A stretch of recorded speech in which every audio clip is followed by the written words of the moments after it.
Singkat cerita, malam telah tiba. Setibanya mereka di sebuah pelabuhan penyeberangan, Ray pun dikejutkan oleh kerumunan orang-orang yang memaksa untuk membuka pintu mobil mereka.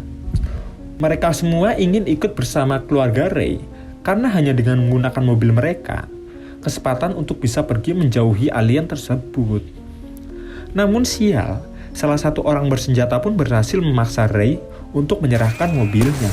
Tetapi itu tak bertahan lama, karena setelah itu mereka saling berebut hingga terjadi kerusuhan massal. Akhirnya Ray dan anak-anak pun berjalan menuju pelabuhan bersama para keluarga lain untuk ikut bersama kapal menuju wilayah yang lebih aman. Namun saat akan naik, mereka semua langsung dikejutkan dengan kemunculan beberapa alien yang berhasil menemukan keberadaan mereka. Kekacauan pun tidak terelakkan saat mereka berebut naik ke dalam kapal. Hingga saat mereka sudah berada di dalam sana, tiba-tiba muncul alien dari dasar laut, langsung membuat kapal mereka terbalik. Beruntung Ray pernah menjadi juara renang sekecamatan, sehingga menyelamatkan Rachel dan Robbie bukanlah hal yang sulit, dan membawa mereka ke tepian. Dan saat mereka sudah sampai ke tepian, mereka bertiga pun melihat hal yang sangat membagongkan, di mana ternyata alien tersebut memiliki jumlah yang sangat banyak, dan bisa dipastikan umat manusia tinggal menunggu waktu untuk punah. Bersama umat manusia yang tersisa, Ray dan anak-anak pun berjalan tanpa arah sampai mereka melihat sebuah pertempuran antara tentara melawan alien. Robbie pun dengan sigap berlari menuju ke arah pertempuran. Ray berusaha mencegahnya, namun karena si Robbie ini terlalu keras kepala dan membuat saya ingin ngeplak kepalanya, Ray pun terpaksa melepas Robbie, dan tak lama setelah itu datang mobil-mobil tentara yang hancur, di mana Ray berasumsi bahwa Robbie sudah gugur dalam pertempuran melawan alien tersebut.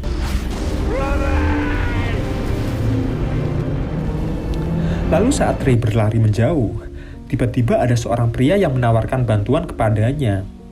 Kemudian Ray dibawa menuju ruang bawah tanah bersama pria tersebut, yang kita sebut saja namanya Eddie.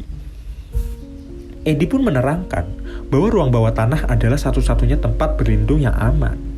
Namun yang menjadi masalah adalah si Eddie ternyata sama dengan si Robbie, di mana ia adalah fanatik yang berambisi untuk melawan para alien tersebut, di mana hal tersebut bisa membahayakan nyawa mereka, terutama Rachel, anak dari si Robbie.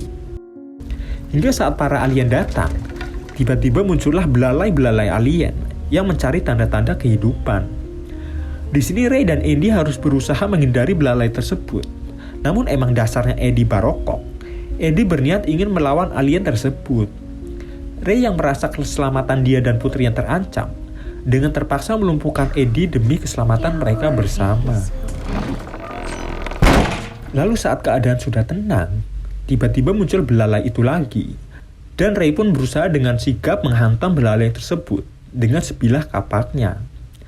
Namun dengan tololnya, si Rachel tiba-tiba berlari ke atas dengan ketakutan. Saat Ray mengejar keluar, betapa kagetnya dia saat melihat hamparan tanah yang dipenuhi dengan darah manusia. Hingga saat melihat alien muncul, Ray berusaha melarikan diri.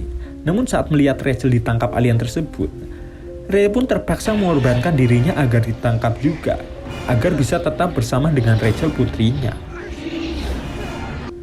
Bersama beberapa orang yang nasibnya sama, Ray pun harus menerima nasib jika dirinya dan putrinya tertangkap oleh makhluk alien tersebut. Lalu ketika mulut alien itu akan melahap Ray, dia pun ditarik oleh orang-orang di sana. Dan saat dia berhasil lolos, Ray ternyata menyimpan bom yang disimpan di saku celananya dan meninggalkan bom tersebut di mulut alien, sehingga mesin alien tersebut pun meledak dan mereka pun selamat. Ray dan beberapa umat manusia yang selamat pun berjalan menuju kota untuk dievakuasi oleh para tentara. Hingga saat Ray melihat burung-burung mendekati alien itu. Di situ Ray sadar bahwa perisai yang melindungi alien tersebut sudah hilang, dan itu artinya senjata kita bisa melumpuhkannya. Lalu selanjutnya dengan rocket launcher, para tentara pun bisa menembak jatuh para raksasa alien tersebut. Lalu saat mereka menghampiri mesin itu, muncullah alien yang mengoperasikan mesinnya. Dan sang alien pun sekarat dan alien tersebut meninggal dunia.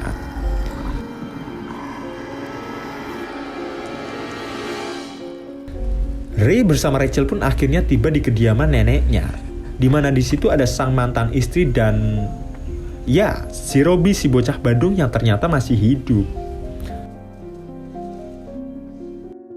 Setelah apa yang sudah terjadi, ternyata alien tersebut sekarat adalah karena mereka tidak bisa beradaptasi di lingkungan kita. Dan sejak mereka tiba di planet bumi, makan dan minum serta menghirup oksigen kita, mereka sebenarnya sudah tamat. Karena jika senjata manusia tidak mempan kepada mereka, bakteri dan semua mikroorganisme yang ada di planet bumi ini sudah bisa mengalahkan mereka sejak awal. Tamat, ending yang sangat membahagiakan.